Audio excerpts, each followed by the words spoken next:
Hello दोस्तों, कहानी वाली दादी मम्मा के चैनल पर आपका स्वागत है। कहानी शुरू करें।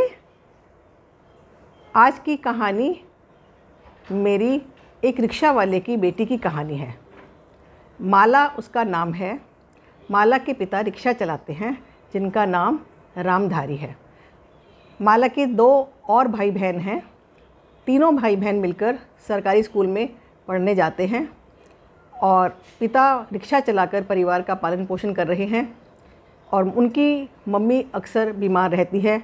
तो माला बड़ी होने के कारण परिवार को भी देखती है, भाई बहनों को भी देखती है और माँ का भी ध्यान रखती है। और सबसे बड़ी बात यह है कि वो स्कूल की पढ़ाई भी पंक्चुअल और रेगुलर करती है और बहुत होशियार है। सभी टीचर बड़े हैरान हैं कि ये इतनी होनहार लड़की कब समय निकाल लेती है, कब ये पढ़ाई करती है और घर का भी सब देखती है और किस तरह से लगन से ये पढ़ाई करती है।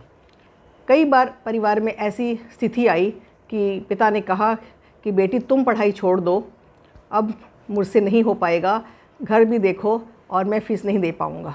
परंतु माला अपनी हिम्मत नहीं छोड़ती और सब मैनेज करती है और पिता को कहती है कि पिताजी एक बार मुझे 10वीं कर लेने दो। सभी लोग आसपास वाले भी समझाते हैं कि तुम्हारी बिटिया इतनी होनहार है, इतनी होशियार है, इसकी पढ़ाई मत छुड़वाओ और इसको पढ़ने दो।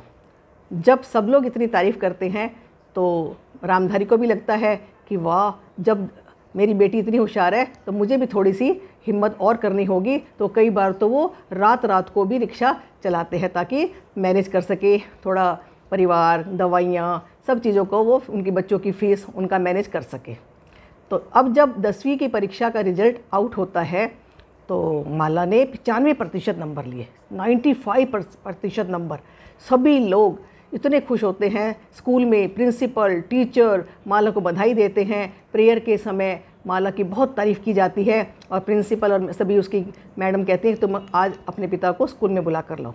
जब उसके पिता रामधारी स्कूल में डरते डरते सहमे से जाते हैं प्रिंसिपल के रूप में, तो प्रिंसिपल उनको बहुत बधाई देती हैं और माला को सामने खड़ी करके और सभी टीचर्स उसकी बहुत तारीफ़ करते हैं और स्कूल की तरफ से उसको बहुत सारे गिफ्ट दिए जाते हैं। माला बहुत खुश होती है कि मुझे आज इतने गिफ्ट मिले, सबका इतना प्यार मिला और मैं आगे खूब पढ़ाई करूँगी।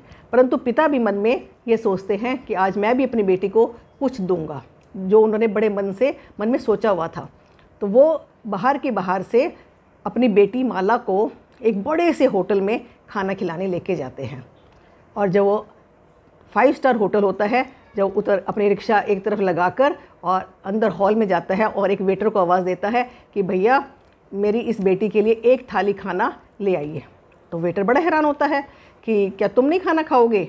वो कहते नहीं, मेरे पास इतने पैसे नहीं हैं और तुम बस 1 थाली खाना मंगवा दो। तो वेटर कहता है 1 थाली पता है तुम्हें कितने की आती है? वो कहते हैं हाँ, मैंने अपनी बेटी के लिए पैसे जोड़े हुए। आज मेरी बेटी ने 10वीं की परीक्षा में 95% नंबर प्राप्त किए हैं, तो मैं आज अपनी बेटी को इस होटल का खाना खिलाऊंगा। तो वेटर बड़ा हैरान होता है। वेटर जाकर काउंटर पर जाता है और अपने मैनेजर को बताता है कि उस कुर्सी पर जो पिता और पुत्री बैठे हुए हैं, उनकी बेटी ने आज 10th के बोर्ड की परीक्षा में 95% नंबर लिए हैं और वो पिता जो है वो अपनी बेटी को खाना खिलाने लाया है। तो मैनेजर को कहता है कि साहब, मेरी ये इच्छा है कि मैं पिता भी आज अपनी बेटी के साथ खाना खाए, तो आप मेरी सैलरी से वो पैसे काट लेना, हम 2 थाली का अरेंजमेंट करेंगे अपनी तरफ से। तो जब मैनेजर ये सारी बात सुनता है तो मैनेजर उन दोनों की तरफ देखता है, वो माला की तरफ भी देखता है। तो 2-4 लोगों को बुलाकर अपने साथ के जो स्टाफ होता है मैनेजर डिस्कस करता है। तो इतने में अनाउंसमेंट होती है कि आज हॉल में जितने भी लोग खाना खा रहे हैं वो उन सब को खाना होटल की तरफ से मिलेगा, अर्थात उन सब का बिल आज होटल वाले देंगे, क्योंकि आज हमारे बीच में एक ऐसी प्यारी बिटिया आई है जिसने 10th में 95% नंबर लिए हैं। माला ये अनाउंसमेंट सुनकर बड़ी हैरान होती है और बड़ी खुश भी होती है और वो अपने पिता को बताती है कि होटल वाले मेरी इस खुशी को सेलिब्रेट कर रहे हैं। पिता भी बहुत खुश होते हैं। तो जितने भी लोग होते हैं सभी खड़े होकर तालियां बजाते हैं और बहुत सारे लोग तुरंत माला को बधाई देने आते हैं और कुछ लोग गिफ्ट लेकर आते हैं और कुछ थोड़े उसको इनाम में पैसे देते हैं और होटल की तरफ से भी माला को गिफ्ट दिया जाता है। माला बहुत खुश होती है, माला की आंखों में खुशी के आंसू आ जाते हैं और वो मन ही मन सोचती है कि मैं अभी और आगे पढ़ाई करूँगी। चले जाते हैं दोनों पिता पुत्री बहुत खुश होकर। अब समय पंख लगाकर उड़ता है। 10-12 साल के बाद अचानक एक दिन उसी होटल के सामने एक सरकारी लाल बत्ती वाली गाड़ी आकर रुकती है। उसमें से एक महिला आईपीएस अधिकारी उतरती है और सीधा होटल के अंदर काउंटर पर जाती है। सभी लोग डर जाते हैं कि अरे ये पुलिस की गाड़ी यहाँ क्यों आ गई, क्या बात हो गई, क्या बात होगी। उसके पीछे पीछे 2 असिस्टेंट उसके बॉडीगार्ड बंदूक लिए चल रहे हैं। काउंटर पर भी एकदम से थोड़ा तहलका सा मच जाता है कि क्या बात हो गई। अब वो जो आईपीएस अधिकारी है वो काउंटर पर जाकर कहती है कि मैनेजर को बुलाया जाए। अब थोड़ी देर में मैनेजर भी कांपता कांपता सा हाथ जोड़कर खड़ा हो जाता है और सलूट मारता है। जब वो आईपीएस महिला अधिकारी उस मैनेजर को पहचानती है और अपनी टोपी कैप उतार कर सलूट मारती है मैनेजर की तरफ। मैनेजर एकदम हैरान हो जाता है कि क्या हुआ, ये सब क्या हो रहा है। तो तब वो महिला आईपीएस अधिकारी बताती है कि मैं माला हूँ, आज से कुछ वर्ष पहले मैं आपके होटल में आई थी और आपने मेरी खुशी को सेलिब्रेट किया था।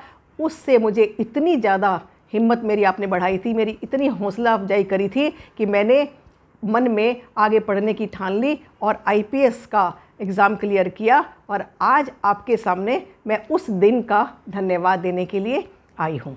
मैनेजर की आंखों में आंसू आ जाते हैं और वो इतना खुश होता है, उसको आशीर्वाद देता है। महिला अधिकारी वापस चली जाती है। तो बच्चों, इस कहानी से हमें ये शिक्षा मिलती है कि समाज में कई बार क्या होता है कि उपेक्षित और गरीब लोगों को जब इतना सम्मान और इतना मौका नहीं मिलता तो वो पीछे रह जाते हैं। परंतु यदि हम ऐसे बच्चों को, ऐसे लोगों को इज्जत दें, सम्मान दें, तो वो भी, उनको मौका मिलते वो भी आगे बढ़ जाते हैं। तो हमें उनकी भावनाओं का कदर करना चाहिए, उनकी भावनाओं को समझना चाहिए ताकि वो लोग भी आगे बढ़ सके।